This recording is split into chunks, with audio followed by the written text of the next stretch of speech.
Mohon perhatian Anda. Pintu teater 3 telah dibuka.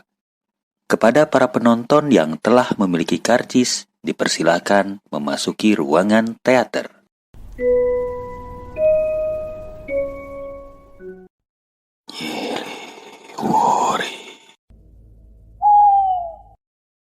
Assalamualaikum warahmatullahi wabarakatuh Baraya.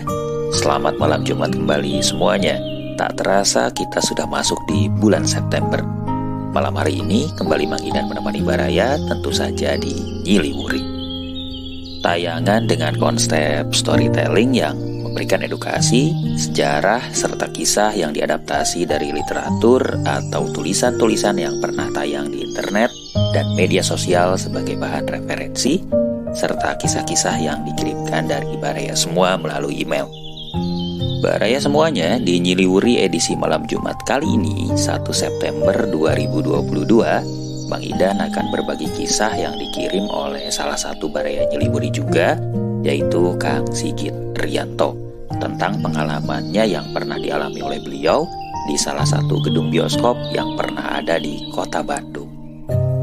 Namun, sebelum saya paparkan kisahnya, Mang Idan ingatkan kembali agar Baraya menyimak kisah di Nyiliwuri ini sampai tuntas supaya tidak gagal paham. Dan mohon dibantu share, subscribe, serta like dan komen agar channel ini bisa terus berkembang. Gratis, tanpa akan mengurangi kuota Baraya semua. Dan untuk Baraya yang punya kisah atau pengalaman misteri, serta berkenan untuk berbagi kisah, bisa Baraya kirimkan melalui email ke alamatnya bandungurang33@gmail.com. Selamat mendengarkan, jangan kemana-mana, tetap di Nyiliwuri. Hai, aku Yola. Aku Caca. Dengerin terus Nyiliwuri. Jangan lupa share, subscribe, like, and comment. Wajib. Itu wajib. Baraya, siapa yang hobinya nonton film nih? Menikmati cerita film memang paling seru jika ditonton di dalam ruang pertunjukan atau teater, tepatnya bioskop. Berbicara tentang bioskop, bioskop merupakan tempat untuk menonton pertunjukan film dengan menggunakan layar lebar. Gambar film diproyeksikan ke layar menggunakan proyektor. Kata bioskop sendiri berasal dari bahasa Belanda, bioskop, yang berakar dari bahasa Yunani, yaitu bios yang artinya hidup, dan skopos yang artinya melihat. Atau lain kata padanan dari bioskop adalah gambar hidup. Sejarah bioskop di Indonesia pertama kali berdiri pada Desember tahun 1900 di Jalan Tanah Abang 1, Jakarta Pusat.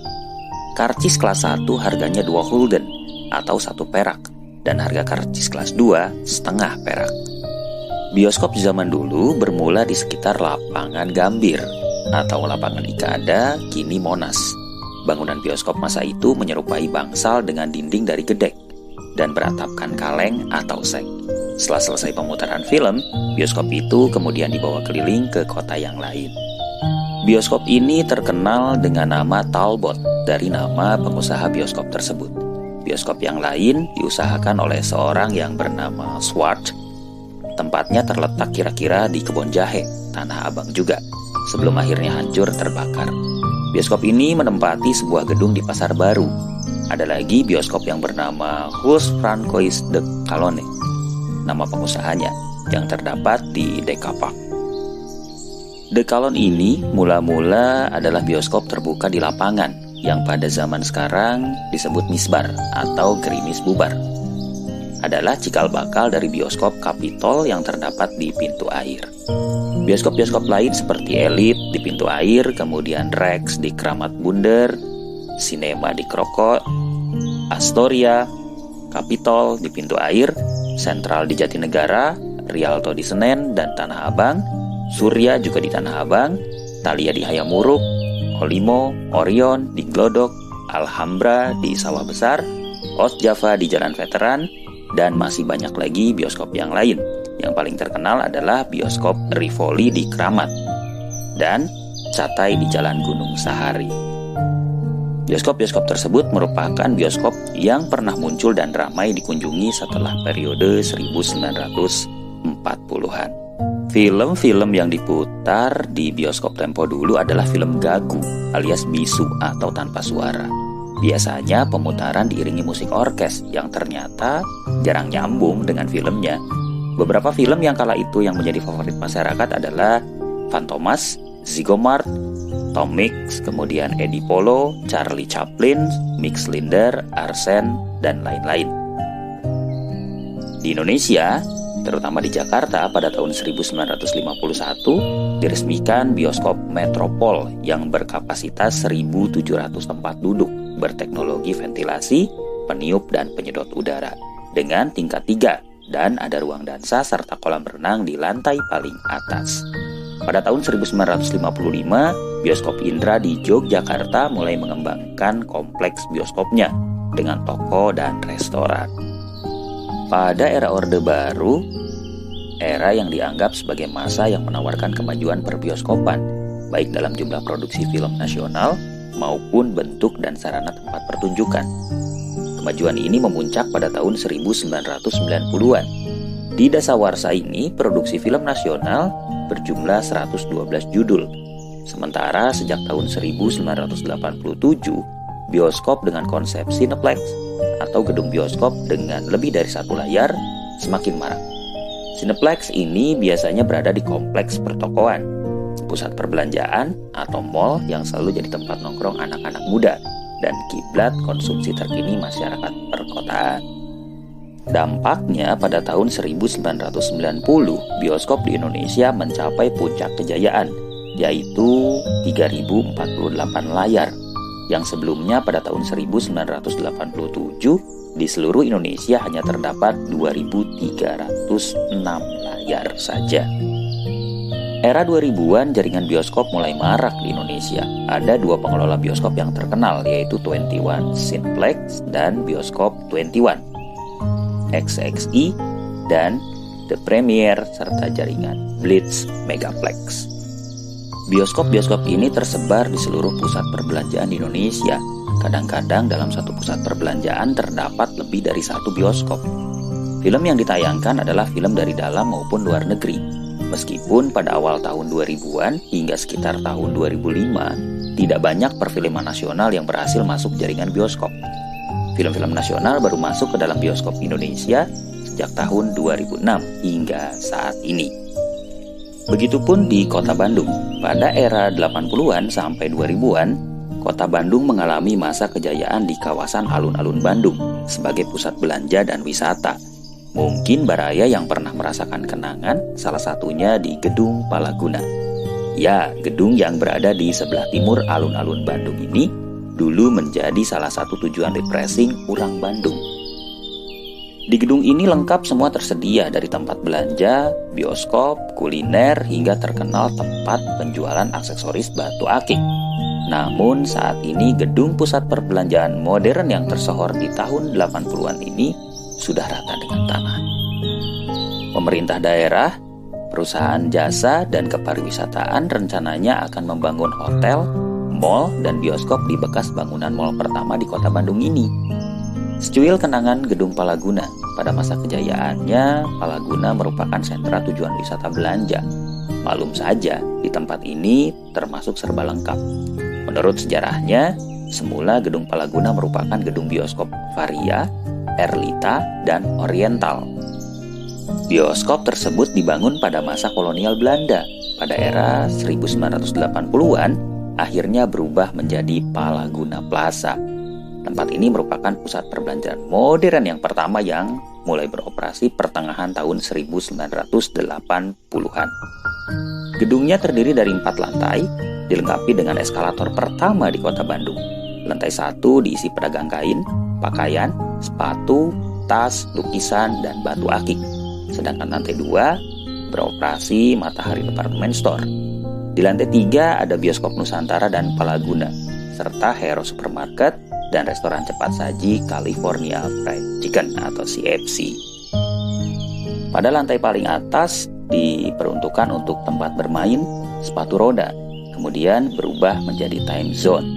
Di basement terdapat tempat parkir, musola, dan terdapat sumur Bandung sebagai situs sejarah berdirinya Kota Bandung. Persis di pinggirnya terdapat aliran sungai Cikapundung. Pada saat itu Palaguna Plaza menjadi tujuan warga Bandung dan sekitarnya untuk berbelanja, menonton film bioskop, makan, atau sekadar jalan-jalan. Tempat ini juga sempat dipakai syuting film Kabayan Sabakota. Di tempat ini juga pada bulan Ramadan menjelang Idul Fitri sudah pasti dipenuhi oleh pengunjung dari berbagai pelosok. Mereka berbelanja di Matahari Department Store. Bahkan pada masa jayanya para pengunjung banyak yang mengantri, baik itu di kasir tempat belanja ataupun di tempat yang lainnya. Pudarnya kejayaan Palaguna seiring dengan perkembangan kota Bandung yang kian maju. Satu-satu gedung di kawasan alun-alun meredup. Bahkan hanya Palaguna, Gedung Romano, Plaza Parahyangan, hingga Kings mengalami pudarnya masa kejayaan. Satu persatu, di kota Bandung berdiri mal-mal yang lain di berbagai titik kota. Kini, torehan kenangan masa kejayaan alun-alun Bandung itu terkubur, dan Palaguna pun hanyalah pernah menjadi saksi bisu bagi mereka yang pernah merasakan suasana keramaian alun-alun Bandung kala itu. Gedung ini kemudian dirobohkan, gedung yang pernah menjadi primadona masyarakat Bandung. Belum ada kejelasan apakah lahan bekas Palaguna ini akan digunakan untuk apa. Masihkah akan dibangun bioskop lagi di sana? Yang meninggalkan kisah pengalaman nyata dari salah satu Baraya Nyiliwuri, seperti apa kisah yang dialami oleh Kang Ian tersebut di bioskop Palaguna. Baraya jangan kemana-mana, tetap di Nyiliwuri.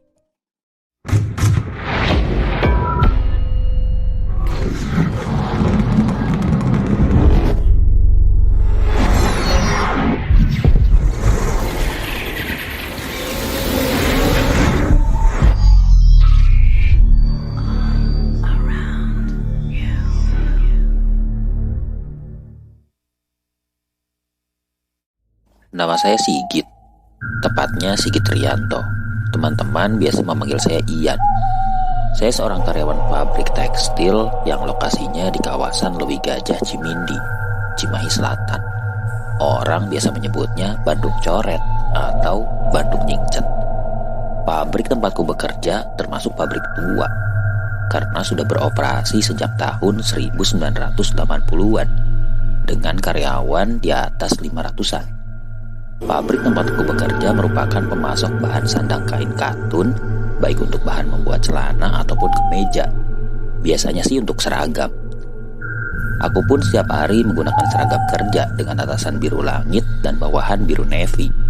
Serta setiap pergi dan pulang disediakan jemputan bis bagi seluruh karyawannya. Lumayan mengirit ongkos harian. Maklum, rumahku ke pabrik tempatku bekerja cukup jauh. Rumahku di Jalan Nyengseret dan biasa diantar jemput bekerja persis di depan pasar Astana Anyar. Kejadian yang pernah aku alami ini terjadi di tahun 2007. Kejadian yang sangat membekas dan membuatku trauma cukup lama. Semoga tidak pernah terulang lagi. Aku masih sangat ingat persis tanggal kejadiannya, yakni 18 Oktober tahun 2007. Karena di tanggal itu adalah tanggal yang paling bersejarah buat mantan pacarku, alias tanggal kelahirannya. Mantan pacarku yang kini jadi istriku dan ibu dari 2 orang juniorku yang kebetulan satu kerjaan dulu. Jodoh emang pasti bertemu. Ketemunya di pabrik. Hari itu hari Kamis. Aku dan beberapa teman-teman kerjaku berencana untuk ngerjain mantanku itu untuk tidak menyapanya seharian penuh atau di prank karena dia ulang tahun. Seharian kami tidak menyapanya, seolah cuek dan dingin-dingin saja, serta menjawab seperlunya ketika ditanya olehnya. Sampai puncaknya pecah di jam 4 sore. Dia kesel dan nangis pada saat setelah pulang kerja, karena kami semua masuk shift A jam 7 pagi. Dengan surprise kecil-kecilan, akhirnya prank ngerjain mantanku sukses.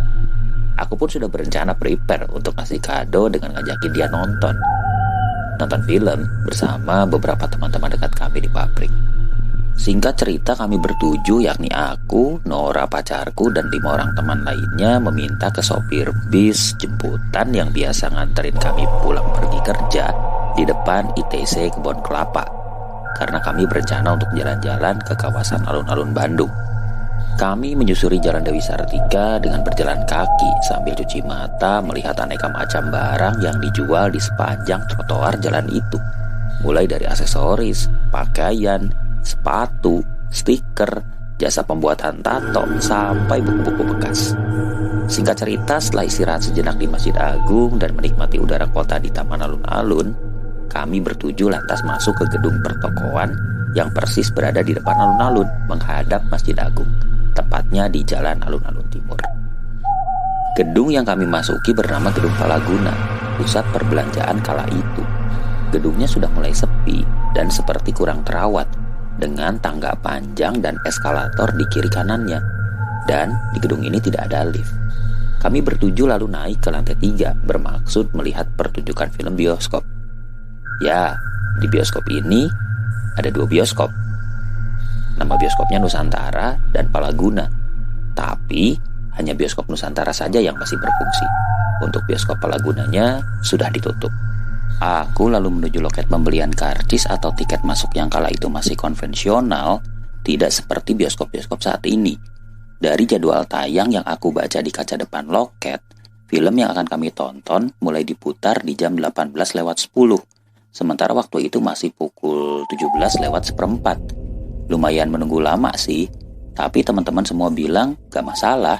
Toh kita bisa nunggu film diputar untuk sholat maghrib di Masjid Agung dan jalan-jalan sambil menikmati cuanki di Taman Alun-Alun. Harga tiket nonton kala itu Rp6.000 ditambah karcis sumbangan PMI Rp500 dan aku membeli 7 tiket dengan posisi duduk di barisan tengah sebelah kanan. Row-nya aku lupa, F atau G. 45.500 ya mas, kata si mbak penjaga loket. Lalu aku membayar dengan uang Rp50.000. Setelah itu kami kemudian turun kembali ke lantai dasar lalu menuju alun-alun Bandung dan menikmati udara di sekitarnya. Kemudian nanti akan balik lagi pukul 6 sore selepas maghrib ke bioskop. Singkat cerita, pada saat kembali lagi ke gedung itu, dari alun-alun sehabis kami jalan-jalan dan makan cuanki, sekilas aku seperti melihat sosok perempuan dari arah alun-alun. Dia berdiri di gedung Palaguna lantai 4. Sosoknya berbaju putih dan seperti memperhatikan kami dari atas gedung itu. Baru saja aku mau ngasih tahu temanku, tiba-tiba kami dikagetkan dengan suara orang berantem dari arah utara alun-alun. Dan ternyata itu pengamen yang salah paham. Cekcok adu mulut terus baku hantam. Kami asalnya tertarik buat melihat, tapi Nora mengingatkan kami kalau kita harus ke bioskop. Akhirnya kami semua masuk kembali ke gedung Palaguna. Sesampainya di lantai 3, kami lalu dipandu security untuk masuk ke studio 3, tempat film diputar. Studio 1 sedang memutar film berbeda. Studio 2 sedang dibersihkan. Dan studio 4 kosong karena tidak ada film yang diputar. Letak studionya berjejer sesuai angka deretannya 1, 2, 3, dan 4. Pintu masuk ke setiap studio dari atas kursi paling belakang. Jadi ketika masuk kita langsung melihat layar dan tangga menurun ke bawah. Di samping kiri layar tersebut ada satu pintu dengan tulisan toilet di atasnya. Kami lantas mencari posisi tempat duduk sesuai dengan nomor yang ada di tiket. Dan ternyata penontonnya tidak begitu penuh. Mungkin hanya setengahnya. Padahal ini premier filmnya. Diputar pertama kali hari ini. Tidak ada yang berjualan apapun, semisal popcorn, minuman, dan lain-lain. Boro-boro ada. Jadi kami harus membelinya dari luar untuk bekal cemilan, makan di dalam bioskop. Ada yang menarik, bioskop ini keren banget dengan interior klasik di dalamnya dan frame ukiran berbentuk stilasi di atas layar bioskop. Sayangnya kurang terawat. Dan yang paling aneh, di dalam bioskopnya kok bisa merokok? Iya benar, di dalam bioskopnya diperbolehkan merokok. Karena aku melihat nyala-nyala api rokok di barisan kursi paling belakang. Pantas saja di deretan kursi depan kosong. Pada mojok di belakang ternyata. Film yang kami tonton adalah film Legenda Sundel Bolong, debutan sutradara Hanung Bramantyo, yang berlatarkan cerita suasana zaman dulu di daerah Banjar dan perbatasan Jawa Barat Jawa Tengah. Filmnya cukup menegangkan. Kami semua menikmati alur cerita dengan seksama.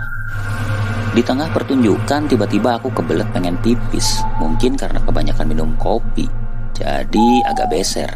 Akhirnya aku izin buat ke toilet, menuruni tangga ke depan layar dan menuju ke pintu toilet sebelah kiri. Ketika masuk ke toilet yang ternyata posisinya di belakang layar, aku hampir tersesat. Astagfirullah, kok lorong toiletnya berbelok-belok gini ya?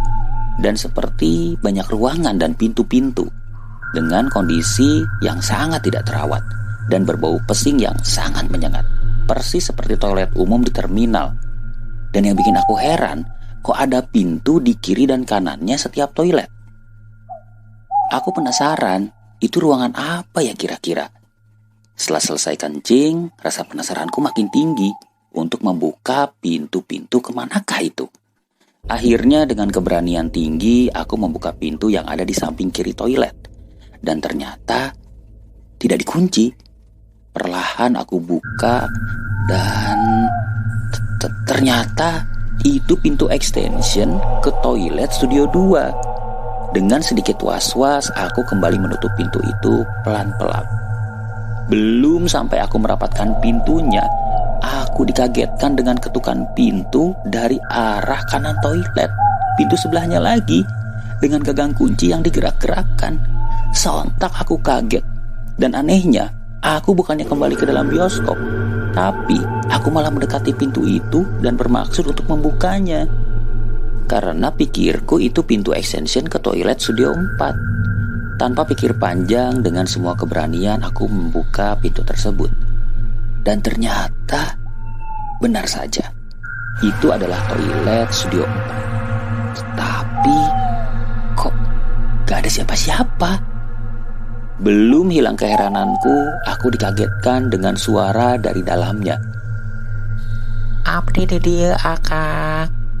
Refleks aku melihat ke arah cermin di atas wastafel yang ada di toilet studio 4 itu. Astagfirullah, ya Allah. Aku melihat sosok perempuan berbaju putih dengan rambut panjang dan acak-acakan. Dari pantulan cermin, matanya menatap tajam ke arahku. Dan kulihat punggungnya berlubang. Aku seperti kesetrum listrik. Hanya dia membisu dan dikagetkan dengan suaranya. Iya pak, asli akak, sanes film. Dengan suara sengaunya, dia berkata. Sontak aku kabur berlari kembali ke arah bioskop. Sambil terengah-engah, aku berusaha mengatur nafas dan berdoa dalam hati supaya aku bisa tenang. Lalu aku bilang sama teman-temanku, jika kebelet mending ditahan aja. Dan aku juga menyarankan ke toilet Masjid Agung saja nanti, selepas nonton filmnya selesai. Sesampainya di rumah, badanku menggigil panas dingin. Dan sepertinya ibuku melihat kalau aku terlihat kurang sehat. Lalu beliau keluar, kemudian 30 menit kemudian beliau membawa segelas air putih dan aku disuruh minum. Lalu aku bertanya, kenapa ibu memberikan aku air putih? Lalu ibuku bilang, sepertinya kamu habis melihat sesuatu. Dan air itu adalah air yang didoakan oleh Pak Ustadz di sekitar tempat rumahku. Keesokan harinya ketika aku bangun tidur, badanku terasa pegal-pegal semua. Dan pada hari itu juga aku izin untuk tidak masuk kerja. Karena aku merasa aku tidak kuat dan aku terkena demam. Sambil berpikir, perempuan yang tadi malam aku lihat di toilet studio 4 itu ternyata adalah perempuan yang aku lihat di lantai 4 memperhatikanku dan teman-teman dari lantai 4 Palaguna ke arah alun-alun. Ya, sundel bolong penghuni bioskop Palaguna. Dari sejak kejadian itu aku trauma untuk menonton film di bioskop. Dan ketika aku memasuki toilet yang tidak terawat, aku selalu menghiraukan suara-suara apapun yang aku dengar. Karena aku pernah mengalami kejadian tersebut. Oke Baraya semuanya, demikian persembahan Nyeliwuri untuk edisi malam Jumat ini. Terima kasih untuk Kang Ian yang sudah berkenan berbagi kisahnya. Dan untuk Baraya semua yang sudah mampir di channel Nyeliwuri, saya ucapkan terima kasih juga. Dan jangan lupa, jika Baraya memiliki pengalaman atau kisah misteri dan berkenan untuk di-share kisahnya, silahkan bisa dikirimkan melalui email ke alamat bandungurang33@gmail.com. Terima kasih sudah mampir di channel ini. Dan untuk mendukung channel ini terus berkembang, jangan lupa share, subscribe, like, serta komen. Manggi dan undur diri, sampai jumpa di edisi mendatang dengan kisah-kisah yang berbeda. Tetap selalu jaga kesehatan, gunakan masker, dan wassalamualaikum warahmatullahi wabarakatuh.